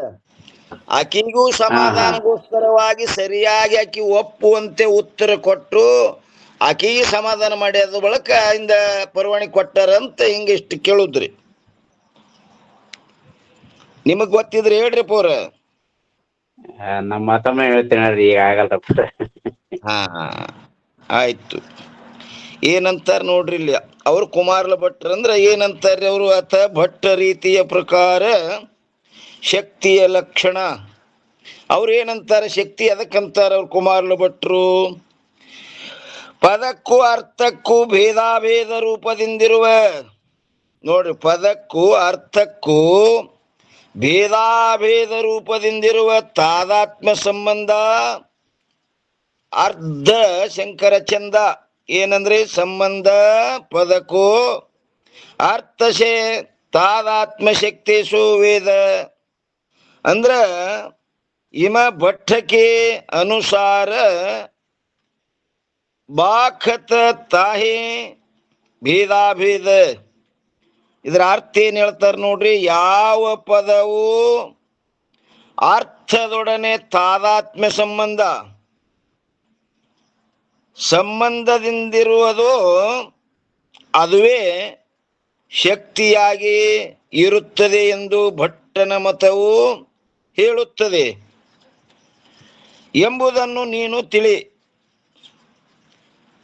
ಅಂದ್ರ ಅದರಂತೆ ಆ ಭಟ್ಟ ಮತದ ಅನುಯಾಯಿಗಳು ಏನ್ ಮಾಡ್ತಾರ್ರಿ? ತಾದಾತ್ಮ ಸಂಬಂಧಕ್ಕೆ ಭೇದಾಭೇದ, ತಾದಾತ್ಮ್ಯಕ್ಕೆ ಸಂಬಂಧಕ್ಕೆ ಏನಂದ್ರೆ ಭೇದಾಭೇದ ರೂಪವೆಂದು ಹೇಳುತ್ತಾರೆ. ಟೀಕಾ ನೋಡ್ರಿ ಏನಂತಾರ. ಹೇ ಶಿಷ್ಯನೇ, ಯಾವ ಪದವು ಅರ್ಥದೊಡನೆ ತಾದಾತ್ಮ್ಯ ಸಂಬಂಧದಿಂದಿರುವುದೋ ಅದಕ್ಕೆ ಶಕ್ತಿ ಎಂದು ಭಟ್ಟನ ಮತವು ಹೇಳುತ್ತದೆ. ಅವರು ಶಕ್ತಿ ಅದಕ್ಕಂದ್ರು, ಯಾವ ಪದವು ಅರ್ಥದೊಡನೆ ತಾದಾತ್ಮ್ಯ ಸಂಬಂಧದಿಂದಿರುವುದು ಅದಕ್ಕೆ ಶಕ್ತಿ ಎಂದು ಭಟ್ಟನ ಮತವು ಹೇಳುತ್ತದೆ ಎಂದು ನೀನು ತಿಳಿ. ಅಂತ ತಾದಾತ್ಮ್ಯ ಸಂಬಂಧಕ್ಕೆ ಅವನ ಅನುಯಾಯಿಗಳು ಭೇದಾಭೇದ ರೂಪವೆಂದು ಹೇಳುತ್ತಾರೆ. ಅದಕ್ಕೇನಂತಾರ್ರಿ? ಭೇದನು ಅಂತಾರ, ಅಭೇದನು ಅಂತಾರ. ಅವರ ಅಭಿಪ್ರಾಯವು ಈ ಪ್ರಕಾರವಿರುತ್ತದೆ. ಅವರ ಅಭಿಪ್ರಾಯ ಏನದನ್ನೋದು ಹೇಳ್ತಾರ. ಒಂದನೇದ್ದು, ಅಗ್ನಿ ಪದವು ಬೆಂಕಿ ಎಂಬ ಅರ್ಥದೊಡನೆ, ಏನಂತಾರ್ರಿ? ಅಗ್ನಿ ಪದವು ಬೆಂಕಿ ಎಂಬ ಅರ್ಥದೊಡನೆ ಅತ್ಯಂತ ಭೇದವಿರುವುದಿಲ್ಲ. ಅದು ಅತ್ಯಂತ ಭೇದಿಲ್ಲ. ಒಂದು ವೇಳೆ ಅತ್ಯಂತ ಭೇದವಿದ್ದುದಾದರೆ ಅಗ್ನಿ ಪದಕ್ಕಿಂತಲೂ ಅತ್ಯಂತ ಭಿನ್ನವಾದ ಜಲವೇ ಮೊದಲಾದವುಗಳಿರುತ್ತವೆ. ಅಂದ ಮೇಲೆ ಅಗ್ನಿ ಪದದಿಂದ ಅವುಗಳ ಜ್ಞಾನವು ಆಗಬೇಕಾಗಿತ್ತು, ಆಗುವುದಿಲ್ಲ. ಹೇಗೋ ಹಾಗೆ ಅಗ್ನಿ ಪದದಿಂದ ಬೆಂಕಿ ರೂಪ ಅರ್ಥದ ಜ್ಞಾನವು ಆಗಬಾರದಾಗಿತ್ತು. ಅದಕ್ಕಿಂತಲೂ ಅತ್ಯಂತ ಭಿನ್ನವಾಗಿರುವ ಅರ್ಥದ ಜ್ಞಾನವು ಆಗುವುದಿಲ್ಲ. ಎರಡನೇದ್ದು, ಯಾವ ಪ್ರಕಾರ ಪದವು ತನ್ನ ಅರ್ಥದೊಡನೆ ಅತ್ಯಂತ ಭೇದವಾಗಿರುವುದಿಲ್ಲವೋ ಅದರಂತೆ ಅತ್ಯಂತ ಅಭೇದವು ಕೂಡ ಇರುವುದಿಲ್ಲ. ಒಂದು ವೇಳೆ ವಾಚ್ಯಕ್ಕೂ ವಾಚಕಕ್ಕೂ, ವಾಚ್ಯ ಅಂದ್ರೆ ಅರ್ಥ, ವಾಚಕ ಅಂದ್ರೆ ಪದ. ಒಂದು ವೇಳೆ ವಾಚ್ಯಕ್ಕೂ ವಾಚಕಕ್ಕೂ ಅತ್ಯಂತ ಭೇದವಿದ್ದಿದ್ದರೆ ಯಾವ ಪ್ರಕಾರ ಅಗ್ನಿ ಪದಕ್ಕೆ ವಾಚ್ಯವಾದ ಬೆಂಕಿಯಿಂದ ಮುಖವು ಹೇಗೆ ಸುಡುತ್ತದೆಯೋ ಅದರಂತೆಯೇ ಬೆಂಕಿಯು ವಾಚಕವಾದ ಅಗ್ನಿ ಪದವನ್ನು ಉಚ್ಚಾರಣೆ ಮಾಡಿದ ಕೂಡಲೇ ಮುಖವು ಸುಡಬೇಕಾಗಿತ್ತು. ಅತ್ಯಂತ ಅಭೇದಿತ್ತಂದ್ರೆ ಅಪ್ಪರ ಪದನೇ ಬೇರೆ ಪದದ ಅರ್ಥನೇ ಬೇರೆ ಅಂತದು ಸುಡುತನ ಸ್ವಭಾವ ಸಿದ್ಧ ಬೆಂಕಿದ್ರಿ. ಇಲ್ರಿ, ಅದು ಅತ್ಯಂತ ಅಭೇದಿತ್ತಂದ್ರ ಉಚ್ಚಾರ ಎಲ್ಲಿ ಆಗ್ತದ್ರಿ? ಬಾಯಿಂದ ಆಗ್ತದಿಲ್ರಿ. ಮೊದಲ ಬೆಂಕಿ ಅಂತೇಳಿ ಅತ್ಯಂತ ಅಭೇದಿತ್ತಂದ್ರ ಅಂದ ಕೂಡಲೇ ಸುಡಬೇಕಾಗಿತ್ತು, ಹಂಗಾಗುದಿಲ್ಲ. ಸುಡಬೇಕಾಗಿತ್ತು. ಅದು ಅತ್ಯಂತ ಅಭೇದನೂ ಇಲ್ಲ, ಅತ್ಯಂತ ಭೇದನೂ ಇಲ್ಲ. ನೋಡ್ರಿ ಏನಂತ ಎರಡನೇ ಕಡೆ, ಯಾವ ಪ್ರಕಾರ ಪದವು ತನ್ನ ಅರ್ಥದೊಡನೆ ಅತ್ಯಂತ ಭೇದವಾಗಿರುವುದಿಲ್ಲವೋ ಅದರಂತೆಯೇ ಅತ್ಯಂತ ಅಭೇದವು ಕೂಡ ಇರುವುದಿಲ್ಲ. ಒಂದು ವೇಳೆ ವಾಚಕಕ್ಕೂ ಅತ್ಯಂತ ಅಭೇದವಿದ್ದಿದ್ದರೆ ಅಭೇದನೆ ಅಂದಿದ್ರೆ ಹಿಂಗಾಗಬೇಕಾಗಿತ್ತು, ಮುಖ ಸುಡಬೇಕಾಗಿತ್ತು. ಅದು ಹೇಳ್ತಾರ್ರಿ ಅವರು. ಒಂದು ವೇಳೆ ವಾಚಕಕ್ಕೂ ಅತ್ಯಂತ ಅಭೇದವಿದ್ದಿದ್ದರೆ ಯಾವ ಪ್ರಕಾರ ಅಗ್ನಿ ಪದಕ್ಕೆ ವಾಚ್ಯವಾದ ಬೆಂಕಿಯಿಂದ ಮುಖವು ಹೇಗೆ ಸುಡುತ್ತದೆಯೋ ಅದರಂತೆಯೇ ಬೆಂಕಿ ವಾಚಕವಾದ ಅಗ್ನಿ ಪದವನ್ನು ಉಚ್ಚಾರಣೆ ಮಾಡಿದ ಕೂಡಲೇ ಮುಖವು ಸುಡಬೇಕಾಗಿತ್ತು, ಅತ್ಯಂತ ಅಭೇದಿತ್ತಂದ್ರೆ. ಆದರೆ ಪದವನ್ನು ಉಚ್ಚಾರಣೆ ಮಾಡಿದ ಮಾತ್ರದಿಂದ ಮುಖವು ಸುಡುವುದಿಲ್ಲ. ಯಾಕೆ ಸುಡುವುದಿಲ್ಲಂದ್ರ ಆದ್ದರಿಂದ ಅತ್ಯಂತ ಅಭೇದವಾದರೂ ಕೂಡ ಇರುವುದಿಲ್ಲದು. ಅಭೇದ ಅಂದ್ರೆ ವಾಚ್ಯ ಅಂದಾಗೆ ಸುಡಬೇಕಾಗಿತ್ತು, ವಾಚ್ಯ ಅತ್ಯಂತ ಅಭೇದ ಇತ್ತಂದ್ರ ಅದು ಉಚ್ಚಾರಣೆಯಲ್ಲಿ ಬಾಯಿಂದ ಉಚ್ಚಾರಣೆ ಆಗ್ತದ, ಎಕ್ದಮ್ ಅಲ್ಲೇ ಬಾಯಿನ ಸುಟ್ಟು ಬಿಡ್ಬೇಕಾಗಿತ್ತದು. ಇಂದ ಅನು ಪದದೊಳಗ ಬೆಂಕಿ ಇಲ್ಲ, ಪದದ ಅರ್ಥದಲ್ಲಿ ಬೆಂಕಿ ಅದು. ಅತ್ಯಂತ ಅಭೇದಿಲ್ಲ. ಅದಕ್ಕೇನ್ ಹೇಳ್ತಾರ್ರಿ? ಕೂಡ ಇರುವುದಿಲ್ಲ. ಮತ್ತೇನೆಂದರೆ ಅಗ್ನಿ ಪದವು ಬೆಂಕಿ ರೂಪ ಅರ್ಥದೊಡನೆ ಭೇದ ಸಹಿತ ಅಭೇದವಿರುತ್ತದೆ. ಏನಂತಾರ್ರಿ? ಅಗ್ನಿ ಪದವು ಬೆಂಕಿ ರೂಪ ಅರ್ಥದೊಡನೆ ಭೇದ ಸಹಿತ ಅಭೇದವಿರುತ್ತದೆ. ಭೇದನೂ ಅದ, ಭೇದ ಸಹಿತ ಅಂದ್ರ ಅಂದಾಗ ಸುಡುದಿಲ್ಲ. ಇನ್ ನೋಡ್ರಿ, ಒಂದೇ ಕಡ ಭೇದವಿರುತ್ತದೆ ಆದ್ದರಿಂದ ಸುಡುವುದಿಲ್ಲ. ಹಾಗೂ ಎರಡನೇದ್ದು ಅಭೇದವಿರುತ್ತದೆ ಆದ್ದರಿಂದ ಅಗ್ನಿ ಪದದಿಂದ ಜಲ ಮೊದಲಾದವುಗಳ ಉತ್ಪತ್ತಿಯಂತೆ ಬೆಂಕಿಯ ಪ್ರತೀತಿಯು ಅಸಂಭವವೂ ಆಗುವುದಿಲ್ಲ. ಇದು ಉತ್ಪತ್ತಿ ಅಲ್ರಿ, ಮೊದಲಾದವುಗಳು ಅಪ್ರತೀತಿಯಂತೆ. ನೋಡ್ರಿ ಏನಂತಾರೆ ಎರಡನೇ ಅಕಡದೊಳಗೆ, ಅಭೇದವಿರುತ್ತದೆ ಆದ್ದರಿಂದ ಅಗ್ನಿ ಪದದಿಂದ ಜಲ ಮೊದಲಾದವುಗಳ ಅಪ್ರತೀತಿಯಂತೆ. ಬರೋಬರ್ ಅದ. ಅದು ಪ್ರತೀತಿ ಆಗ್ತದಲ್ಲ, ಅಪ್ರತೀತಿ ಆಗಂಗಿಲ್ಲ. ಅಭೇದವಿರುತ್ತದೆ ಆದ್ದರಿಂದ ಅಗ್ನಿ ಪದದಿಂದ ಜಲ ಮೊದಲಾದವುಗಳ ಅಪ್ರತೀತಿಯಂತೆ. ಆ ಜಲಗಳು ಹೆಂಗ್ ಪ್ರತೀತಿ ಆಗಂಗಿಲ್ಲ, ಹಂಗ ಅಪ್ರತೀತಿಯಂತೆ ಬೆಂಕಿಯ ಪ್ರತೀತಿಯು ಅಸಂಭವವೂ ಆಗುದಿಲ್ಲ. ಆ ಉಚ್ಚಾರ ಮಾಡಿದ ಕೂಡಲೇ ಏನಾಗ್ತದ? ಜಲ ಮೊದಲಾದವುಗಳ ಅಪ್ರತೀತಿ ಅಪ್ರತೀತಿ ಅದಾವ, ಹಂಗ ಅಪ್ರತೀತಿ ಇಲ್ಲಿದು. ಅದು ನೀರಿನಂಗ ತೋರುದಿಲ್ಲ ನಂಗಿಲ್ಲ, ಇದು ತೋರ್ತದ್ರಿ ಅಂದ ಕೂಡಲೇ ತೋರ್ತದ. ನಿನ್ ಮುಂದೆ ಹೇಳ್ತಾರೆ, ಯಾವ ಪ್ರಕಾರ ಅಗ್ನಿ ಪದವು ಬೆಂಕಿ ರೂಪ ಅರ್ಥದೊಡನೆ, ಯಾವ ಪ್ರಕಾರ ಅಗ್ನಿ ಪದವು ಬೆಂಕಿ ರೂಪ ಅರ್ಥದೊಡನೆ ಭೇದ ಸಹಿತ ಅಭೇದವಾಗಿ ಹೇಗೆ ಇರುತ್ತದೆಯೋ. ಅಭೇದಿತ್ತಂದ್ರೆ ಮುಖ ಸುಡಂಗಿಲ್ಲ, ಅದಕ್ಕೆ ಅತ್ಯಂತ ಅಭೇದನೂ ಇಲ್ಲ, ಮತ್ತ ಅತ್ಯಂತ ಭೇದನೂ ಇಲ್ಲ. ಜಲ ಮೊದಲಾದವುಗಳ ಜ್ಞಾನ ಹಂಗಾಗುದಿಲ್ಲ, ಹಂಗ ಅತ್ಯಂತ ಭೇದನೂ ಇಲ್ಲದು. ಯಾವ ಪ್ರಕಾರ ಅಗ್ನಿ ಪದವು ಬೆಂಕಿ ರೂಪ ಅರ್ಥದೊಡನೆ ಭೇದ ಸಹಿತ ಅಭೇದವಾಗಿ ಹೇಗೆ ಇರುತ್ತದೆಯೋ ಅದರಂತೆಯೇ ಉದಕ, ವನ, ಜಲ, ದಖ, ಜೀವನ ಈ ಪದಗಳು ನೀರು ರೂಪ ಅರ್ಥದೊಡನೆ ಭೇದ ಸಹಿತ ಅಭೇದವಿರುತ್ತದೆ. ಇನ್ನು ಒಂದೇ ಕಡೆ ಒಂದು ವೇಳೆ ಅತ್ಯಂತ ಭೇದವಿದ್ದಿದ್ದರೆ ಯಾವ ಪ್ರಕಾರ ಉದಕ ಮೊದಲಾದ ಪದಗಳಿಂದ ಅತ್ಯಂತ ಭಿನ್ನವಾಗಿರತಕ್ಕಂತಹ ಅಗ್ನಿ ಮೊದಲಾದಗಳು ಪ್ರತೀತಿಯಾಗುವುದಿಲ್ಲವೋ ಏನಂತಾರಿ? ಒಂದು ವೇಳೆ ಅತ್ಯಂತ ಭೇದವಿದ್ದಿದ್ದರೆ, ಭೇದನೆ ಇತ್ತಂದ್ರೆ ಇವು ಪ್ರತೀತಿ. ಹಾ ಯಾವ ಪ್ರಕಾರ ಉದಕ ಮೊದಲಾದ ಅವೇನು ಕೊಟ್ಟಾರ ನೋಡಿ 3-4 ಹ್ಞೂನ್ರಿಪ್ಪ. ಉದಕ ಮೊದಲಾದ ಪದಗಳಿಂದ ಅತ್ಯಂತ ಭಿನ್ನವಾಗಿರ್ತಕ್ಕಂತಹ ಅಗ್ನಿ ಮೊದಲಾದಗಳು ಪ್ರತೀತಿ ಆಗುವುದಿಲ್ಲವೋ ಅದರಂತೆ ನೀರು ರೂಪ ಅರ್ಥವಾದರೂ ಕೂಡ ಉದಕ ಮೊದಲಾದ ಪದಗಳಿಂದ ಪ್ರತೀತಿ ಆಗುತ್ತಿರಲಿಲ್ಲ. ಆದ್ದರಿಂದ ಅತ್ಯಂತ ಭೇದವಿರುವುದಿಲ್ಲ. ಮತ್ತು ಇನ್ನು ಎರಡನೇದು ಹೇಳ್ತಾರೆ, ಅತ್ಯಂತ ಭೇದವು ಕೂಡ ಇರುವುದಿಲ್ಲ. ಅತ್ಯಂತ ಅಭೇದ. ಈಗ ಭೇದದ್ದು ಹೇಳಿದ್ರು, ಈಗ ಎರಡನೇ ಕಡೆದು ಏನ್ ಹೇಳ್ತಾರೆ? ಅತ್ಯಂತ ಅಭೇದವು ಕೂಡ ಇರುವುದಿಲ್ಲ.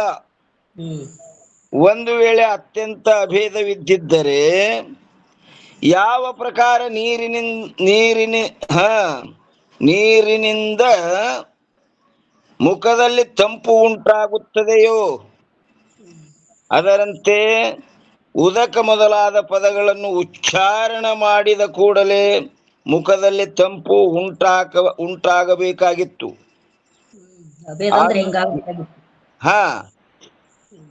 ಆದರೆ ಕೇವಲ ಪದಗಳ ಉಚ್ಚಾರಣದಿಂದ ತಂಪು ಉಂಟಾಗುವುದಿಲ್ಲ. ತಂಪು ಆಗುವುದಿಲ್ಲವಾದ್ದರಿಂದ ಅತ್ಯಂತ ಅಭೇದವೂ ಇರುವುದಿಲ್ಲ. ನೀರು ಅಂದ ಕೂಡಲೇ ಮುಖ ತಣ್ಣಗಾಗಿಲ್ರಿಪ್ಪರ, ತಗೊಂಡ್ ಮುಖ ತಕ್ಕೊಂಡಾಗ ಆಗಿದ್ರಿ.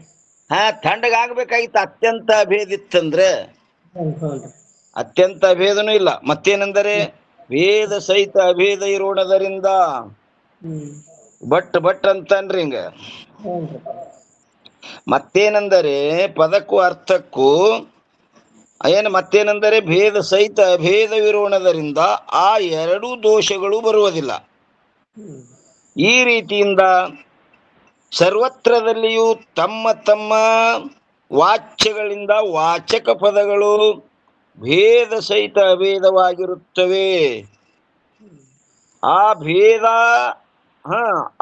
ಭೇದ ಸಹಿತವಾದ ಅಭೇದಕ್ಕೆ ಭಟ್ಟ ಮತಾನುಯಾಯಿಗಳ ಅನಂತರವರು ತಾದಾತ್ಮ್ಯ ಸಂಬಂಧವೆಂದು ಹೇಳುತ್ತಾರೆ ಮತ್ತು ಭೇದಾಭೇದವೆಂದು ಹೇಳುತ್ತಾರೆ. ಆ ಭೇದಾಭೇದ ರೂಪ ತಾದಾತ್ಮ್ಯ ಸಂಬಂಧವೇ ಸರ್ವ ಪದಗಳಲ್ಲಿ ತಮ್ಮ ತಮ್ಮ ಅರ್ಥಗಳ ಶಕ್ತಿಯಾಗಿರುತ್ತದೆ. ಅಂತ ತಾದಾತ್ಮ್ಯ ಸಂಬಂಧಕ್ಕಿಂತಲೂ ಭಿನ್ನವಾದ ಸಾಮರ್ಥ್ಯ ರೂಪ ಶಕ್ತಿಯು ಇರುವುದಿಲ್ಲ. ಈ ರೀತಿಯಾಗಿ ಭೇದಾಭೇದದಲ್ಲಿ ಯುಕ್ತಿಯು ಹೇಳಲ್ಪಟ್ಟಿತು. ಭೇದ ಅತ್ಯಂತ ಭೇದನೂ ಅಲ್ಲ, ಅತ್ಯಂತ ಅಭೇದನೂ ಅಲ್ಲ, ಭೇದ ಸಹಿತ ಭೇದ ಅಂತ ಇದೆ ನೋಡಿ. ಭೇದಾಭೇದ ತಾದಾತ್ಮ್ಯ ಸಂಬಂಧ ಏನದ ಅದು ಮಾತ್ರ ಏನಪ್ಪ ಅಲ್ಲಿ ಶಕ್ತಿ ಅದ. ಶಕ್ತಿ ಅನ್ನೋದು ಆ ತಾದಾತ್ಮ್ಯ ಸಂಬಂಧಕ್ಕಿಂತ ಬ್ಯಾರೆ ಇಲ್ಲದು ಅಂತ ಭಟ್ಟನ ರೀತಿ ಹೇಳಿದ್ರಿ. ಈಗೇನ್ ಹೇಳ್ತಾರ್ರಿ 420ನೇ ಅಂಕದಲ್ಲಿ ಈಗ ಪ್ರಮಾಣವನ್ನು ಹೇಳುತ್ತಾರೆ. ಅರ್ಧಶಂಕರ ಚಂದ ಏನಂತಾರೆ? ಯಹ ಅಕ್ಷರ ಏನಂತಾರ ನೋಡ್ರಿ, ಓಂ ಒಂದಾದ್ರಪ್ಪ ನಡುವ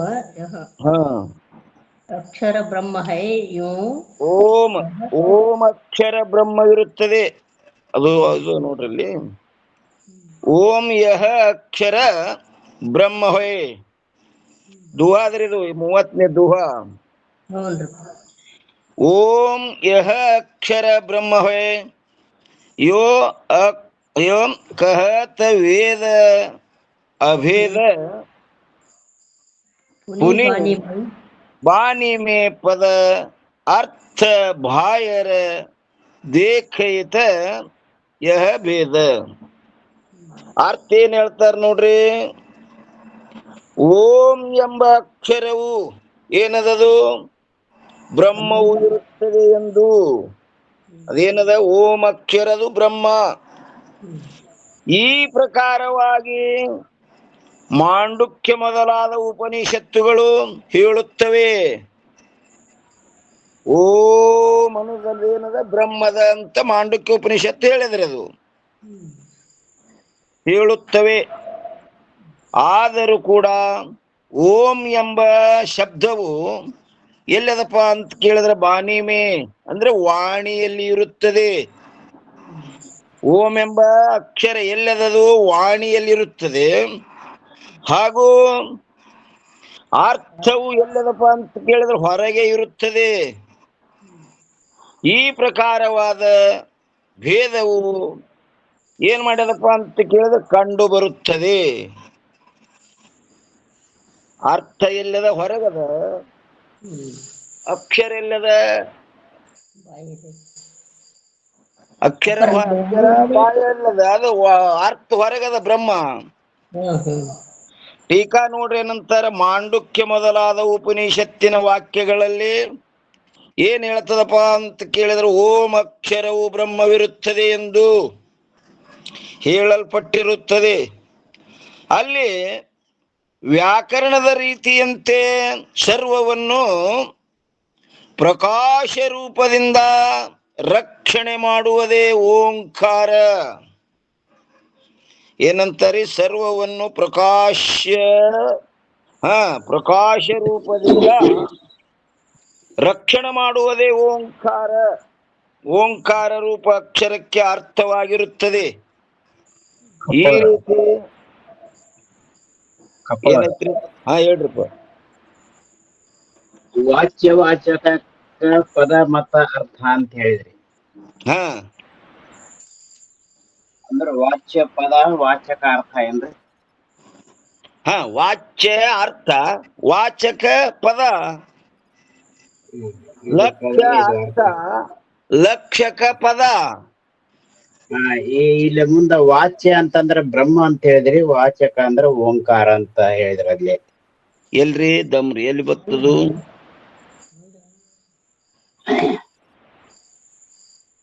ಓಂ ಎಂಬ ಶಬ್ದವು ಬಾನಿಮೆ ವಾಣಿಯಲ್ಲಿ ಇರುತ್ತದೆ. ಓಂ ಎಂಬ ಶಬ್ದವು ಎಲ್ಲದಪ್ಪ? ವಾಣಿಯಲ್ಲಿರುತ್ತದೆ. ಹೌದ್ರಿ. ಮತ್ತು ಎಲ್ಲದಪ್ಪ? ಅರ್ಥವು ಎಲ್ಲದಪ್ಪ ಅಂದ್ರೆ ಬಾಯರ ಹೊರಗೆ ಇರುತ್ತದೆ. ಏನಂತೀರಿ ನೀವು? ಏನಂದ್ರಪ್ಪ ಅವ್ರ? ಓಂ ಎಂಬ ಶಬ್ದ ಎಲ್ಲದ? ವಾಣಿ ಎಲ್ಲದ. ಮತ್ತು ಅರ್ಥ ಅಂದ್ರೆ ಯಾವುದು? ಅರ್ಥವು ಬಾಯರ ಹೊರಗೆ ಇರುತ್ತದೆ. ಈ ಪ್ರಕಾರವಾದ ಭೇದವು ಏನ್ ಮಾಡ್ಯದ? ಕಂಡು ಬರುತ್ತದೆ. ನನ್ನ ಪ್ರಶ್ನೆ ಏನಿತ್ತಂತಾರಪ್ಪ ಅವ್ರೆ, ವಾಚ್ಯ ವಾಚಕ ಶಬ್ದಕ್ಕ ಅರ್ಥ ಮಾಡೋ ಮುಂದ ವಾಚ್ಯ ಪದಕ್ಕ ಪದ ಅಂತ ಅರ್ಥ ಮಾಡಿದ್ರಿ, ವಾಚಕಕ್ಕ ಅರ್ಥ ಅಂತ ಅರ್ಥ ಹೇಳಿದ್ರಿ. ಇಲ್ಲ. ಇಲ್ಲಿ ಮುಂದ ಮತ್ತ ವಾಚ್ಯ ಶಬ್ದಕ್ಕ ಬ್ರಹ್ಮ ಅಂತನೂ ಪ್ರಯೋಗ ಆಗತ್ತ, ವಾಚಕ ಅನ್ನುವಂತಹದ್ದು ಓಂಕಾರ ಅಂತನೂ ಪ್ರಯೋಗ ಆಗತ್ತಲ್ರಿ ಅಂತ ನನಗ್ ಸಂಶಯ ಬಂತ್ರಿ. ಇಲ್ಲ, ಅಲ್ಲಿ ಆದ್ರೂ ವಾಚಕಕ್ಕೆ ಪದಗಳು ಅಂತ, ಅರ್ಥಕ್ಕನಬೇಕು ವಾಚ್ಯ, ಪದಗಳಿಗನಬೇಕು ವಾಚಕ. ವಾಚಕ್ಕನಬೇಕು ಅರ್ಥ, ಪದಗಳಿಗನಬೇಕು ವಾಚಕ. ವಾಕ್ಯ ಏನು ಬಾಯಿನಿಂದ ಬರ್ತದ? ವಾಕ್ಯರೇ ಪರ, ಅದರ ಅರ್ಥ ಪದ. ವಾಕ್ಯ ಅಲ್ರಮ್ಮ, ವಾಚಕ ವಾಚ್ಯ. ವಾಚಕ ವಾಚ್ಯ ಎರಡು ಪದ. ವಾಚ್ಯ ಅಂತಂದ್ರ ಪದನೋ ಅರ್ಥನೋ ಅನ್ನುವಂಥದ್ದು ನನಗ್ ಕನ್ಫ್ಯೂಸ್. ವಾಚ್ಯ ಅಂದ್ರ ಅರ್ಥ, ವಾಚ್ಯ ಅಂದ್ರೆ ಅರ್ಥ. ಇದು ನನಗೆ ಉಲ್ಟ ಆಗೈತಿ, ಅದಕ್ಕೆ ವಾಸಕತ್ತೈತ್ರಿ. ಉಲ್ಟ ಆಗ್ಯದ ನಿಮ್ದು, ನೀವು ತಿಳ್ಕೊಳ್ಳೋದು ಉಲ್ಟಾ ತಿಳ್ಕೊಂಡ್ರಿ. ವಾಚಕ ಅಂದ್ರ ಪದ, ವಾಚ್ಯ ಅಂದ್ರ ಅರ್ಥ ಅಂತತಿ. ಅರ್ಥ. ಸರಿ. ಮುಂದೆ ವಾಚ್ಯ ಮತ್ತು ವಾಚಕ ಶಬ್ದಕ್ಕೆ ಅರ್ಥ. ವಾಚ್ಯ ಅಂದ್ರೆ ಬ್ರಹ್ಮ, ವಾಚಕ ಅಂದ್ರೆ ಓಂಕಾರ ಅಂತ. ಅದು ಪದಗಳಿಗೆ ಅನ್ಬೇಕು ವಾಚಕ, ಹ್ಮ್ ಅರ್ಥಕ್ಕೆ ಅನ್ಬೇಕು ವಾಚ್ಯ. ಅದು ಸರಿ ಆತ್ರಿ. ಅದು ಹಾ ಇದೆ ವಾಚ್ಯ ಬ್ರಹ್ಮ, ವಾಚಕ ಓಂಕಾರ ಅನ್ನುವಂತ ಶಬ್ದನ ಪ್ರಯೋಗ ಆತಗಳೇ ಹೇಳು ಮುಂದ, ಅದಕ್ಕ ನನಗ್ ಕೇಳ್ಬೇಕಾದ್ರಪ್ಪ. ಹಾ ವಾಚಕನೇ ಓಂಕಾರ, ವಾಚ್ಯ ಬ್ರಹ್ಮರಿ. ಹಾ ರೈಟ್. ಕರೆಕ್ಟ್ ಐತ್ರಿ, ಕರೆಕ್ಟ್ ಹಾ ಐತ್ರಿ. ಬರೋಬರಿ ಅದ. ಹಾ ಓಂಕಾರ ಹಾ ಅನ್ನೋದ ವರ್ಣದ ಅಕ್ಷರ ಅದದು. ಹಾ ಓಂಕಾರ ಸರಿ. ಬ್ರಹ್ಮನ್ರಿ. ಹ್ಮ್ ಓಂಕಾರ ವಾಚ್ಯ, ವಾಚಕರಿ, ಹೌದು. ವಾಚ್ಯ ಬ್ರಹ್ಮ. ಹಾ ಸರಿ ಸರಿ ಆಯ್ತು, ಧನ್ಯವಾದಗಳು. ಇಲ್ಲಿ ವಾಚ್ಯ, ಲಕ್ಷ್ಯ, ಸ್ಮಾರ್ಯ ಇವು ಅರ್ಥ. ವಾಚಕ, ಲಕ್ಷಕ, ಸ್ಮಾರಕ ಇವು ಪದಗಳು. ಸ್ಮಾರ್ಯ. ಹಾ ಸ್ಮಾರ್ಯ ಅರ್ಥ ರೀ. ಸ್ಮಾರಕ, ಸ್ಮಾರಕ. ಹ್ಞೂನ್ರಿ. ಸ್ಮಾರಕಕ್ಕನಬೇಕು ಪದಗಳು, ಸ್ಮಾರ್ಯಕ್ಕನಬೇಕು ಅರ್ಥ. ಹ್ಞೂ. ಲಕ್ಷಕ ಇದು ಪದ, ಲಕ್ಷ್ಯ ಅರ್ಥ. ಹ್ಮ್ ವಾಚಕ ಪದ, ವಾಚ್ಯಾರ್ಥ. ಹ್ಞೂ. ಏನ್ರಿ? ಹಾ ಸರಿ ಆಯ್ತು.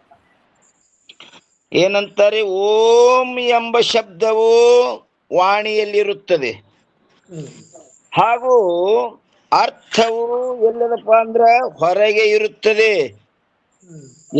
ಈ ಪ್ರಕಾರವಾದ ಭೇದವು ಏನ್ ಮಾಡ್ತದೆ? ಬೇಕೈತೆ ಅಂದ್ರ ಕಂಡು ಬರುತ್ತದೆ. ಅಂದ್ರ ವಾಣಿ ಎಲ್ಲದ? ಒಳಗದ. ಬ್ರಹ್ಮ ಎಲ್ಲದ? ಹೊರಗದ. ಹಿಂಗ ನನಗೆ ಭೇದ ಕಂಡು ಬರ್ತದ ಅಂದ್ರೆ ಇಲ್ಲಿ ಟೀಕಾ ಹೇಳ್ತಾರ ನೋಡಿ. ಮಾಂಡುಕ್ಯ ಮೊದಲಾದ ಉಪನಿಷತ್ತಿನ ವಾಕ್ಯಗಳಲ್ಲಿ ಓಂ ಅಕ್ಷರವು ಬ್ರಹ್ಮವಿರುತ್ತದೆ. ಓಮನು ಏನು ಅಕ್ಷರದ ಅದು ಬ್ರಹ್ಮವಿರುತ್ತದೆ ಎಂದು ಹೇಳಲ್ಪಟ್ಟಿರುತ್ತದೆ.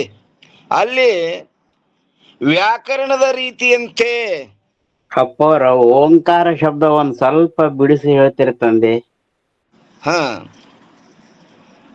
ಓಂ ಅನ್ನೋದೇನದಲ್ರಿ, ಅದು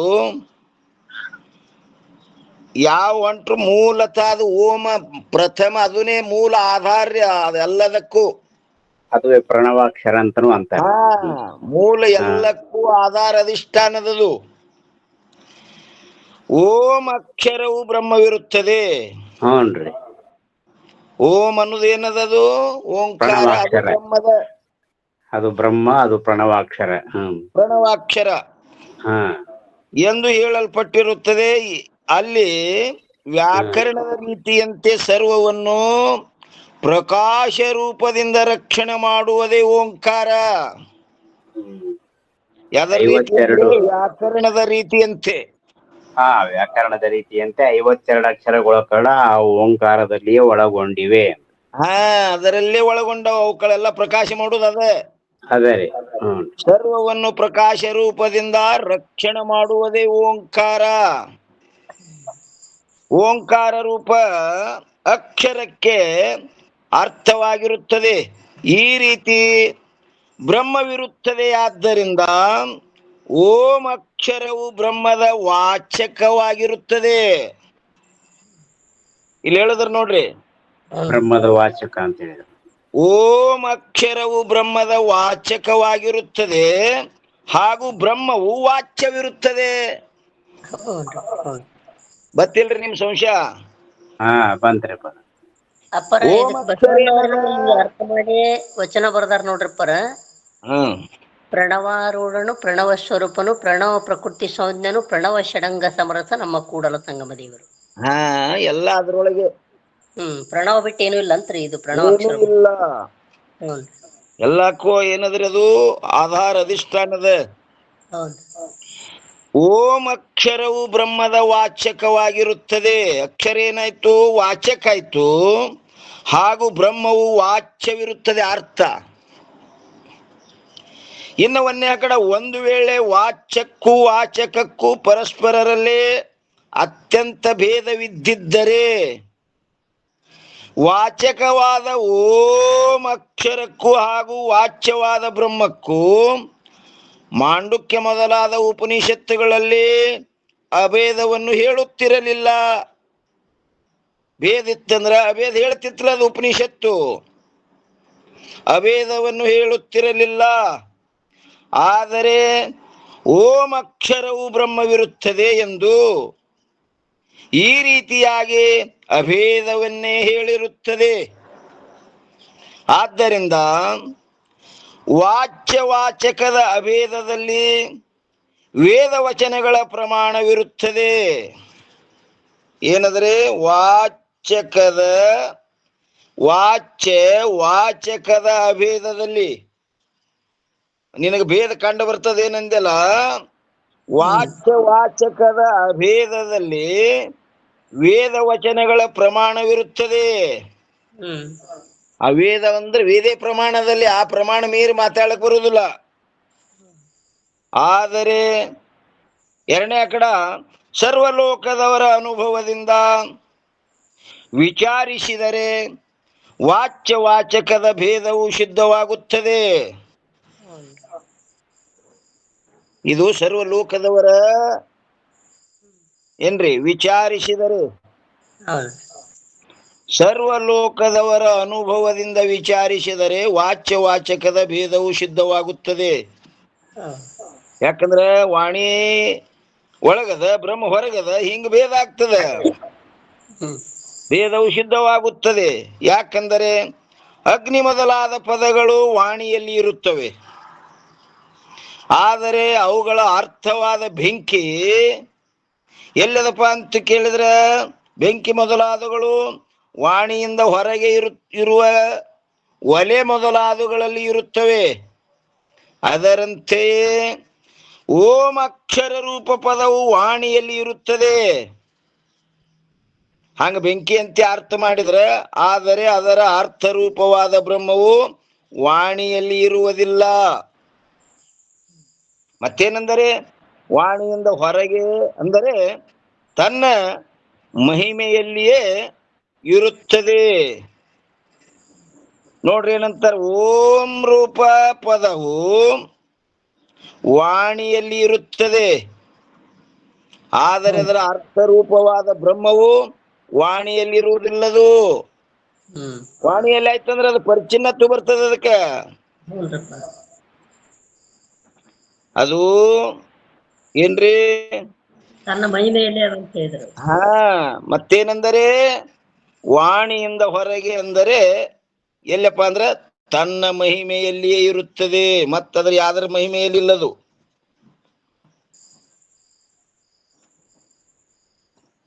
ಮತ್ತೇನೆಂದರೆ ವಾಣಿಯಿಂದ ಹೊರಗೆ ಅಂದರೆ ತನ್ನ ಮಹಿಮೆಯಲ್ಲಿಯೇ ಇರುತ್ತದೆ. ಎದ್ದೆಕ್ ಬರ್ತಾನ್ರಿ ಏನಂತ ನಾವ, ಅದು ಯಾರ ಮಹಿಮಾನು ಅಪೇಕ್ಷೆ ಮಾಡಂಗಿಲ್ರಿ. ಅದು ಬ್ರಹ್ಮ ಯಾವ ಮಹಿಮೆಯಲ್ಲಿ ಅಪೇಕ್ಷೆ ಮಾಡ್ತದ ಅಂದ್ರೆ ಸ್ವಮಹಿಮೆಯಲ್ಲೇ ತನ್ನ ಮಹಿಮೆಯಲ್ಲೇ ಇರ್ತದದು. ನಿರಪೇಕ್ಷಕ ವ್ಯಾಪಕ ಅಲ್ರಪ್ಪ. ಅದಕ್ಕೆ ನಾರಾದ್ರು ಕೇಳಿದ್ರ ಅದು ಎಲ್ಲಿರ್ತದ ಅಂತ ಕೇಳಿದ್ರ ಅವರು, ಅದು ಎಲ್ಲಿರ್ತದ ಅಂದ್ರೆ ಸ್ವಮಹಿಮೆಯಲ್ಲಿ ಇರ್ತದ ಅಂತ ಹೇಳಿದ್ರು ಸನತ್ ಕುಮಾರರವರಿಗೆ. ತನ್ನ ಮಹಿಮೆಯಲ್ಲಿಯೇ ಇರುತ್ತದೆ. ಅದಕ್ಕೆ ಯದ್ಯಪತನ ಏನಂತನ, ಬ್ರಹ್ಮವು ವ್ಯಾಪಕ ಇರುವುದರಿಂದ ವಾಣಿಯಲ್ಲಿ ಬ್ರಹ್ಮದ ಅಭಾವ ಸಂಭವಿಸುವುದಿಲ್ಲವಲ್ಲ. ಏನಂದ್ರವ, ವ್ಯಾಪಕದ ಮತ್ತ ವಾಣಿ ಬಿಟ್ಟು ಹೆಂಗ ಅದಂತೀರಿ ನೀವಂತಾರ ಅವ್ರು. ವಾಣಿ ಇಲ್ಲ ಅಂದ್ರೆ ವಾಣಿಯಲ್ಲಿ ಇಲ್ಲ ಅಂದ್ರೆ ಪರಿಚಿನ್ನತ್ತು ಬರ್ತದಲ್ಲ ಅಂತನ್ರಿ ಅವ. ಎಲ್ಲ ಕಡೆ ಅದಂತೀರಿ, ವಾಣಿಯಾಗಿಲ್ಲ ಅಂತೀರಿ ನೀವಂತಾರ ಅವ್ರು. ವಾಣಿಯಲ್ಲಿ ಇಲ್ಲ ಅಂದ್ರೆ ಪರಿಚಿನ್ನತ್ತು ಬರ್ತದಕ್ಕ. ಪೂರ್ಣನು ಪದಕ್ಕೆ ವ್ಯರ್ಥ ಆಗ್ತದ್ರಿ ಅಂತ ನಾವ. ಏನಂತನ್ರಿ ಅವ ಯದ್ಯಪಿ ಬ್ರಹ್ಮವು ವ್ಯಾಪಕವಿರುವುದರಿಂದ ವಾಣಿಯಲ್ಲಿ ಬ್ರಹ್ಮದ ಅಭಾವವು ಸಂಭವಿಸುವುದಿಲ್ಲವಲ್ಲ.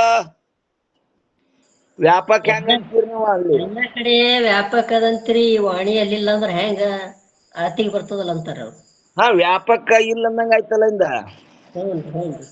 ವ್ಯಾಪಕ ವಸ್ತು ಎಲ್ಲದರಲ್ಲಿ ಅದ, ಮತ್ತೆ ನೀವು ಅಲ್ಲಿ ವಾಣಿಯಲ್ಲಿ ಇಲ್ಲ ಅಂದ್ರೆ ಮತ್ತೆ ಅದಕ್ಕ ವ್ಯಾಪಕಕ್ಕ ಕೊರತೆ ಬರ್ತದ, ಪರಿಚಿನ್ನತ್ವ ಆಗ್ತದ ಇಂದ ಅಲ್ಲಿ ಇಲ್ಲಂದ್ರೆ. ಅದಕ್ಕ ತಥಾಪಿ ಅಲ್ರಿ ಹಾ ವಾಣಿಯಲ್ಲಿ ನೀವು ಅಕ್ಷರ ಪ್ರಕಾರ ಮಾಡ್ತೀರಿ, ಅದರ ಅರ್ಥ ಹೊರಗೈತೆ ಅಂತ ಹೇಳ್ತೀರಿ. ಇದ್ರ ಮ್ಯಾಗ ತಗೊಂಡಾರಿಪ್ಪ. ಅದೇ ರೀ. ಅವ ಯದ್ಯಪಿ ಏನಂತಾನ್ರಿ, ಬ್ರಹ್ಮವು ವ್ಯಾಪಕವಿರುವುದರಿಂದ. ಬ್ರಹ್ಮದ ಅರ್ಥ ಏನ್ ಹೇಳ್ತೀರಿ ನೀವು? ವ್ಯಾಪಕ ಅಂತ ಹೇಳ್ತೀರಿ. ಹಾ ಓಂ ಅಕ್ಷರ ವಾಣಿಯಲ್ಲಿ ಐತೆ ಅಂತ ಹೇಳ್ತೀರಿ, ಅದರ ಅರ್ಥ ಹೊರಗೈತೆ ಅಂತ ಹೇಳ್ತೀರಿ. ಹಾ ಮತ್ತೆ ಒಳಗ ಹೊರಗ ಆತಲ್ಲ, ನಿಮ್ದು ಭೇದ ಆತಲ್ಲ. ಹಾ ಕದೆ ಹಿಡ್ದನ್ರಿ ಅವ. ಯಾಕಂದ್ರೆ ಉಪಕೃತವಾಗ್ಯದ ಅಂತ ಹೇಳ್ತೀರಿ, ಮತ್ತ ಈಗ ವಾಣಿಯಲ್ಲಿ ಇಲ್ಲ ಅಂದ್ರೆ ಹೆಂಗ ಅಂತಾರ ಅವ್ರು. ಹಾ ವಾಣಿಯಲ್ಲಿ ಇಲ್ಲಂದ್ರೆ ಹಂಗ. ಮತ್ತ ಓಂ ಅಕ್ಷರ ಅದು ಅಕ್ಷರ ವಾಣಿಯಲ್ಲಿ ಇರ್ತದಂತ ಮೊದಲು ಹೇಳಿರಿ. ಅದಕ್ಕೆ ವಾಣಿಯಲ್ಲಿ ಬ್ರಹ್ಮದ ಅಭಾವವು ಸಂಭವಿಸುವುದಿಲ್ಲವಲ್ಲ ಅಂತ ಅವನು ಶಂಕ ಆದ್ರಿ. ಅದಕ್ಕೆ ಓರಪ್ಪ ಸಮಯ ಆಯ್ತೇನ್ರಿ? ಅವಳ ಅವನು ಟೈಮ್ ಎಷ್ಟಾಗ್ಯದ ನೋಡ್ರಿಪ್ಪ. ಈ ತಥಾಪಿಕಾರ ಸಮಾಧಾನ ನಾಳಿನ ದಿವಸ ವಿಚಾರ ಮಾಡೋಣ್ರಿ. ಇಲ್ಲಿಯ ಪರ್ಯಂತರ ಸದ್ಗುರುಗಳ ಕೃಪೆ